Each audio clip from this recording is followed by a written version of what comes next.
शाम के वजह से नमस्कार, मैं राशिद। इनसाइड स्टोरी की शुरुआत इस वक्त की सबसे बड़ी खबर से करेंगे। देश को झकझोर देने वाले निर्भया गैंगरेप और मर्डर केस में आज सुप्रीम कोर्ट का फैसला आ गया। कोर्ट ने चारों दोषियों की फांसी की सजा बरकरार रखी है। 16 दिसंबर 2012 को दिल्ली में हुए निर्भया गैंगरेप केस में दोषियों की अपील पर फैसला सुनाते हुए सुप्रीम कोर्ट ने चारों दोषियों की फांसी की सजा को बरकरार रखा है। अदालत ने यह कहते हुए सजा को बरकरार रखा कि वो घटना सदमे की सुनामी थी।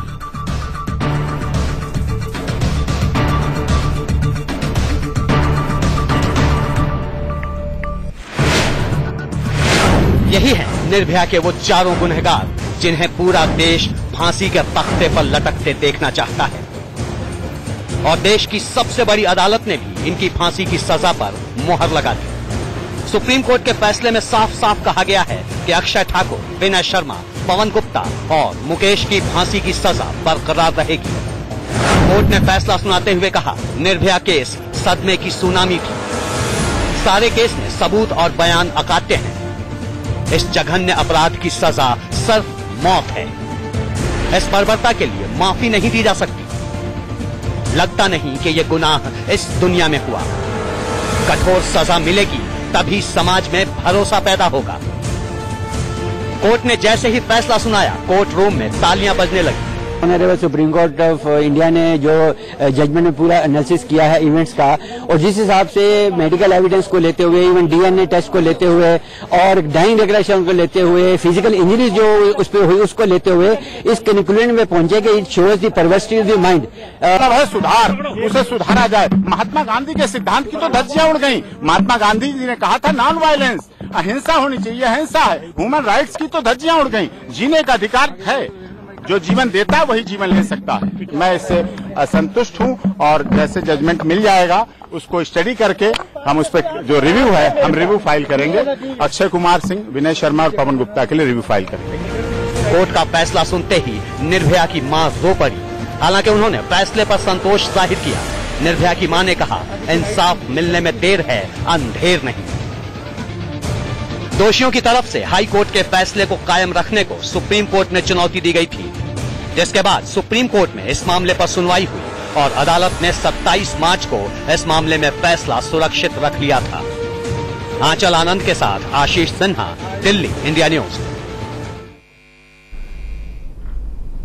फैसले के बाद निर्भया के मम्मी पापा सामने आए हैं। उन्होंने कहा कि देरी तो हुई लेकिन इंसाफ मिल गया और आगे बढ़ गए। अभी लड़ाई है लेकिन ये बहुत बड़ा फैसला था। यहाँ पे एक भगवान के बाद यही स्थान होता है, तो मुझे उम्मीद थी कि डर तो था, लेकिन डर से ज्यादा हमें विश्वास था कि जिस तरह से क्राइम हुआ है वो उनको सजा जरूर मिलेगी और निर्भया को इंसाफ। लगभग 4.5 साल आपने संघर्ष किया। किस तरह के उतार चढ़ाव आपको देखने को मिले पिछले 4.5 साल में? देखिए, उतरा चढ़ाव तो बहुत आए, बहुत बार हम निराशा भी हमें आई, लेकिन मैंने उसको अपनी ताकत बनाई, उससे हार नहीं मानी और मुझे विश्वास था कि मैं एक दिन न एक दिन हमें इंसाफ जरूर मिलेगा। लेकिन आप बदलाव की भी उम्मीद कर रहे थे कि समाज में कुछ समय के साथ कुछ बदलाव आएगा, लेकिन फिर वही घटनाएं दोबारा देखने को मिली निर्भया जैसी।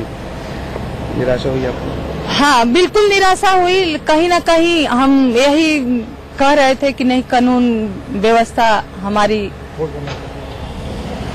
सुस्त है, लेकिन हम उम्मीद करते हैं कि इस फैसले से, जैसे कहते थे लोग कि मैं निर्भया की तरह तुम्हें कर दूंगा, निर्भया की तरह मार दूंगा, तो आज उनको भी जवाब मिला कि मैं निर्भया की तरह अगर किसी के साथ करूंगा तो निर्भया की तरह हमें फांसी की सजा भी मिलेगी।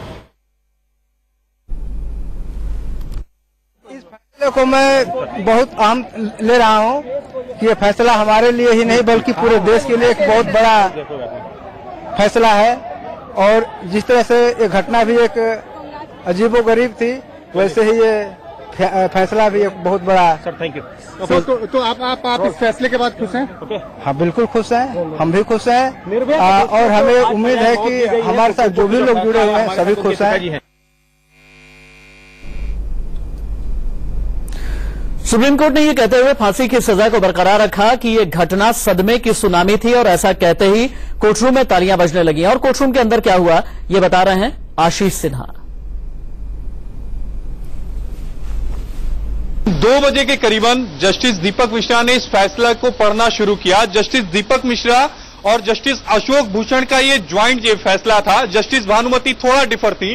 कोर्ट में शुरुआत में उन सभी दलीलों को नकार दिया जो दलील बचाव पक्ष की तरफ से और अमाइकस की तरफ से कही गई थी। कोर्ट ने इन सभी की दलीलें, यानी जो बचाव पक्ष की दलील थी, ये कहा था कि ये एक संगठित अपराध नहीं है। दूसरा ये था, उन्होंने कहा था कि जिस समय उनको अरेस्ट किया गया वो अलग अलग लोकेशन पे थे, तो ऐसे में कहीं से ये स्टेब्लिश नहीं होता कि एक संगठित अपराध थे। तीसरी अहम बात ये की गई थी कि जो मोबाइल टावर की जो लोकेशन थी, यानी वो अलग दिखा रही थी, वो कहीं और की दिखा रही थी, जबकि घटना कहीं और हुई थी। चौथी अहम बात ये कही गई थी कि उनकी तरफ से कभी भी मारने का इरादा नहीं था। ये तमाम जो दलीलें थी उनको कोर्ट ने कंसीडर किया था और उन सभी दलीलों को कोर्ट ने खारिज कर दिया। फाइनल में कोर्ट ने यही कहा कि हम बचाव पक्ष की दलीलों से संतुष्ट नहीं है। इसके अलावा जो अमाइकस ने कहा था कि इनको सुधरने का एक मौका दिया जाना चाहिए, इन्होंने पहली बार अपराध किया है। कोर्ट ने यह भी कहा कि जो इनकी तरफ से हलफनामा दाखिल किया गया उसमें इन्होंने बताया कि वो एक गरीब परिवार से आते हैं, इनके बीवी हैं, बच्चे हैं, पिता हैं, इनके घर में अकेले कमाने वाले हैं। ये तमाम बातें उनकी तरफ से कही गई थी अपने हलफनामे में, लेकिन कोर्ट ने इनकार कर दिया। कोर्ट ने इस बात में भी इनकार कर दिया कि इन्हें सुधरने का एक मौका दिया जाना चाहिए, क्योंकि अमाइकस क्यूरी, राजू रामचंद्रन और संजय हेगड़े बार बार ये बात कह रहे थे कि चूंकि इन्होंने पहली बार कोई अपराध किया है, इससे पहले उन्होंने कोई अपराध नहीं किया था, ये गरीब परिवार से आते हैं और जो अपराध हुआ वो हो गया, उनकी इंटेंशन नहीं थी। ऐसे में एक मौका इनको देना चाहिए कि वो सुधर सके, लेकिन कोर्ट ने इस दलील को नकार दिया और कोर्ट ने कहा कि एक घृणित अपराध है और ऐसा अपराध कभी भी यहां पर नहीं हुआ, यानी जो इन्होंने काम किया वो यहां के लोग तो नहीं कर सकते। 2:20 के करीबन कोर्ट ने, यानी जस्टिस दीपक मिश्रा ने जैसे ही फैसला सुनाया और कहा कि ये गिल्टी पाए जाते हैं और ये रेयरेस्ट ऑफ रेयर के तहत फांसी की सजा सुनाई जाती है, तब कोर्ट में तालियां बज उठी। यहां सवाल निर्भया की मां का नहीं था, निर्भया के पिता का नहीं था, यहां सवाल देश का था, क्योंकि इस मामले ने देश की जनता को घरों से बाहर निकालकर संसद को हिला दिया था और तब संसद ने कानून बनाया था। 16 दिसंबर 2012 की उस घटना को आज की तारीख में 1585 दिन हो चुके हैं। सबसे पहले निचली अदालत, उसके बाद हाई कोर्ट और उसके बाद सुप्रीम कोर्ट ने आज फांसी की सजा को बरकरार रखा है। सुप्रीम कोर्ट के फैसले के बाद अलग अलग रिएक्शंस भी आ रहे हैं।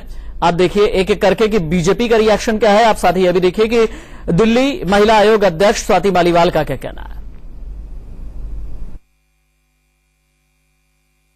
जो हमारा स्टैंड है वो और जो हमारा जो इन्वेस्टिगेटिव एफर्ट है वो पूरी तरह से 100% अपहेल्ड हुआ है और मैं समझता हूं कि माननीय उच्चतम न्यायालय के इस फैसले से इसका एक डेमोन्स्ट्रेटिव इफेक्ट समाज में जाएगा। ये जो जीत है ये सिर्फ एक निर्भया और उसके परिवार की जीत नहीं है, ये पूरे देश की सारी निर्भयाओं की जीत है, क्योंकि सब सुप्रीम कोर्ट की ओर इस वक्त देख रहे थे। दिल्ली महिला आयोग इस निर्णय का पूरी तरीके से स्वागत करता है, देर से ही सही, पर अब जो वो दोषी हैं निर्भया के, जिन्होंने उसको मारा, जिन्होंने उसके साथ रेप करा और इतनी बर्बरता से जो सब कुछ हुआ, उनको मौत की सजा सुनाई गई है। मुझे लगता है कि इस निर्णय के द्वारा सुप्रीम कोर्ट ने देश की सारी निर्भयाओं शक्ति प्रदान करी है और सारे रेपिस्ट्स को एक तमाचा मारा है और बोला है कि अगली बार अगर कभी कुछ किसी लड़की के खिलाफ कुछ करने की कोशिश की तो ये सिस्टम उसको बख्शेगा नहीं। बहुत स्वागत करते हैं हम सुप्रीम कोर्ट के इस निर्णय का। स्वागत है और मैं समझती हूँ पूरे विश्व ने आज इस केस में जो जजमेंट हुआ है उससे भारत की जो हमारे न्यायपालिका है उसका सम्मान और बढ़ा है, देश की महिलाओं में आत्मविश्वास बढ़ा है और ये सिद्ध हो गया है कि अगर कानूनी प्रक्रिया तीव्र गति से चले तो न्याय फिर मिलकर रहता है। मुझे पूर्ण विश्वास है कि इस जजमेंट के आने के बाद न केवल उस परिवार को न्याय मिला है बल्कि निर्भया का जो उनकी शहादत थी, जो उनकी कुर्बानी थी, वो जाया नहीं गई। और सीधा हम रुक कर लेते हैं, सुप्रीम कोर्ट से लाइव रिपोर्ट कर रही है एडिटर न्यूज आंचल आनंद। आंचल, 4 साल 4 महीना और 20 दिन बाद इस फैसले की मुख्य बातें क्या हैं और हमें ये भी बताइए कि पिछले इन 4.25 सालों में घटनाक्रम किस तरीके से बदला है। बिल्कुल राशिद, घटनाक्रम इस तरीके से बदला है कि चाहे निर्भया फंड हो क्रिएट किया गया, आनन फानन में हेल्पलाइन नंबर बनाए गए महिलाओं की सुरक्षा के लिए, लेकिन ये सब कुछ जो भी हुआ कानून में बदलाव हुआ, कानून को बहुत कठोर बना दिया गया। लेकिन ये जो भी बदलाव हुए ये तब होते हैं जब ऑलरेडी एक महिला डिस्ट्रेस की सिचुएशन में होती है, यानी कि वो मुसीबत में पड़ चुकी होती है, निर्भया बन चुकी होती है या बनने वाली सूरत में होती है, तब कहीं ना कहीं एक सिस्टम जो है उसकी मदद के लिए पहुंचेगा। लेकिन हमारे समाज में कितना बदलाव हुआ कि कोई निर्भया ना बने या उसके साथ निर्भया जैसा सलूक ना हो, ये एक सवाल है जो बरकरार रहेगा राशिद। लेकिन लगातार 15 साल से मेरे को सुप्रीम कोर्ट कवर करते हुए हो गया है, पहली बार ऐसा देखा कि सुप्रीम कोर्ट में, निचली अदालतों में होता है, सुप्रीम कोर्ट में जब ये फैसला आया तो तालियां बजी। एक लड़की ने जो कि एक लीगल इंटर्न है उसने चिल्लाकर कहा, जजों के सामने कहा, 3 सुप्रीम कोर्ट के जज उस वक्त बैठे हुए थे, फैसला सुना रहे थे, उन्होंने कहा these main should be castrated. और यही नहीं, हमारे साथ एपी सिंह जी मौजूद हैं जो कि इस मामले में जो दोषी करार दिए गए हैं उनके वकील हैं, उन्होंने बाकायदा एक शेर भी पढ़ा, हमने चांद सितारों की रातों की तमन्ना की थी, स्याह काली रातों के सिवा कुछ ना मिला। इसका क्या मतलब था जो आपने कोर्ट में बोला, और खासतौर से ऐसे सेंसिटिव संवेदनशील केस के अंदर जब कोर्ट ने दोषी करार दिया उसके बाद इस तरह की शेरो शायरी? नहीं, शेरो शायरी नहीं, ये स्याह काली रातों को आप समझते हैं। आप आतंकवादियों को छोड़ दें, उन्हें लाइफ इम्प्रिजनमेंट कर दें, उनकी सजा लाइफ को 20 साल कर दें, 14 साल कर दें, रिलीज कर दें उन्हें, उनके खिलाफ भी चार्जशीट पुलिस फाइल करती है और कहती है सिद्ध होता है, उनको तो आप कर देते हैं। और जो देश के ये अनएम्प्लॉयड, देश की सबसे बड़ी अदालत ने दोषी करार दिया है।